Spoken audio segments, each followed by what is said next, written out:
Shalom,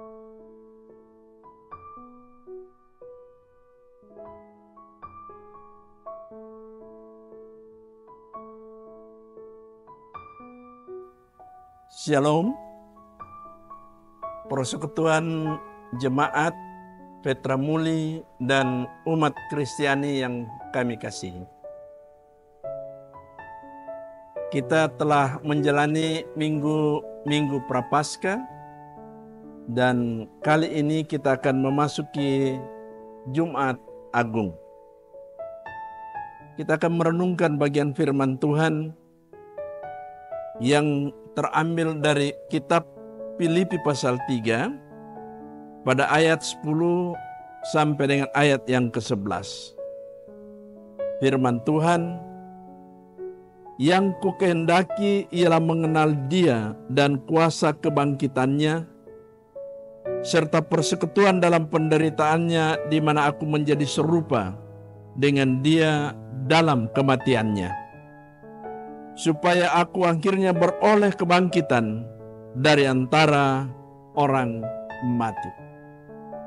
Bapak Ibu Saudara-saudara yang kekasih di dalam Tuhan Yesus Kristus,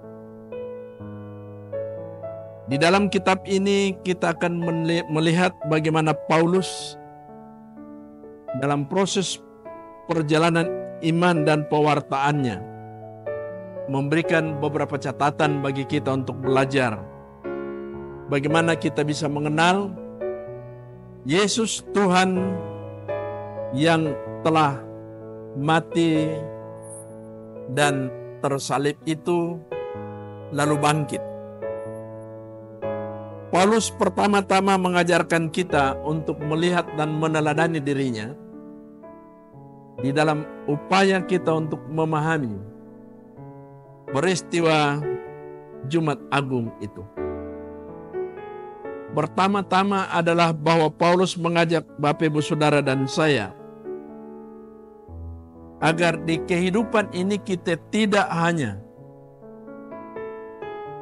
ada dalam sekedar sebuah seremoni keagamaan tanpa makna.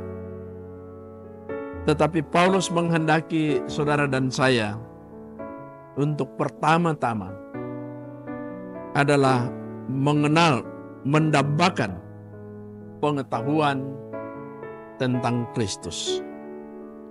Artinya tanpa pengetahuan yang baik tentang Kristus Yesus, maka kita tidak akan pernah mengenal Dia dengan segala yang Ia lakukan di dalam jalan Via Dolorosa itu. Dan Paulus menegaskan kepada kita bersama bahwa pengenalan akan Kristus Yesus yang mati dan bangkit itu haruslah melalui pengalaman hidup bersama dengan Tuhan. Artinya, setiap kita mesti dapat menemukan perjumpaan dan pengalaman hidup di dalam kebersamaan dengan Yesus.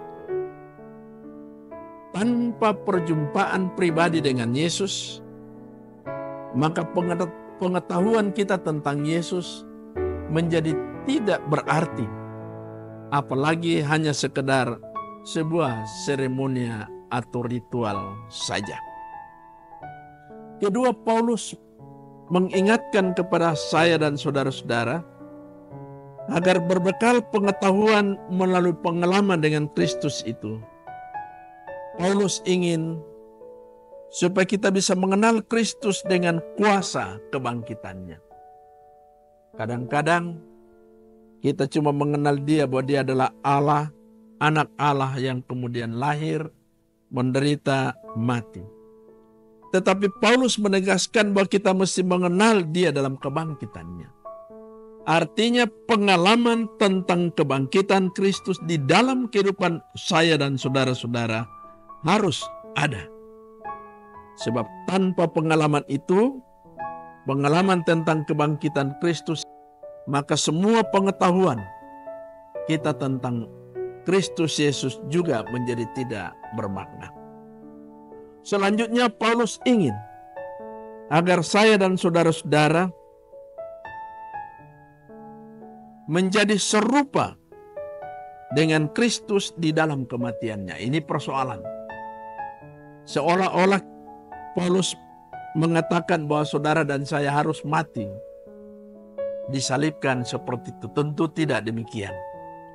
Tetapi Paulus ingin agar supaya alasan pengorbanan Yesus hingga ia mati itu harus menjadi alasan saya dan saudara-saudara untuk berjalan dalam proses mengiring Kristus Yesus.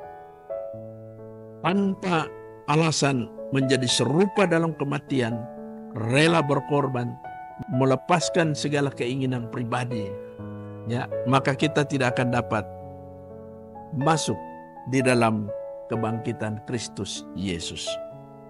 Selanjutnya adalah bahwa Paulus menegaskan kepada saudara dan saya bahwa melalui kematian Kristus Yesus itu dan dengan kerelaan kita untuk menjadi serupa dengan kematiannya itu, maka saya dan saudara-saudara memiliki jaminan bahwa kita akan tiba pada kebangkitan yang Yesus jalani dan alami itu. Kita akan tiba pada kebangkitan yang jauh lebih baik daripada kematian dan kebangkitan orang-orang yang tidak percaya kepada Kristus Yesus. Selanjutnya Paulus menegaskan di akhir seluruhnya adalah saudara dan saya harus rela menderita dengan berani membayar harga. Ada harga yang harus dibayar. Menanggalkan segala kesenangan diri, menanggalkan segala kedagingan yang kadang-kadang membuat kita seolah-olah kehilangan, ya, kenikmatan kehidupan. Itulah harga. Bahkan dikatakan kita harus menyangkal diri kita, menyelipkan keinginan daging itu. Barangkali ini masalah. Kita berikan satu contoh saja yang paling umum. Adalah ketika kita hendak selalu harus mengambil bagian dalam persekutuan, ibadah, memuji memuliakan nama Tuhan. Kita diperhadapkan dengan kesenangan, mau tidur atau mau berkumpul dengan teman-teman, menikmati dalam canda, tawa, dan lain sebagainya. Itulah hal-hal yang harus kita bayar. Itulah hal-hal yang menjadi bagian dari penyangkalan diri. Dan itulah bentuk penyaliban keinginan daging kita.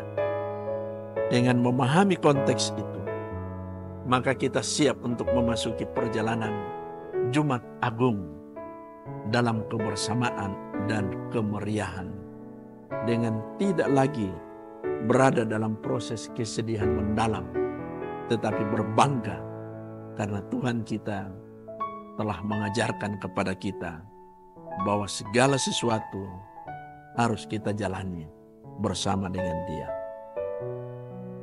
Amin. Kita berdoa.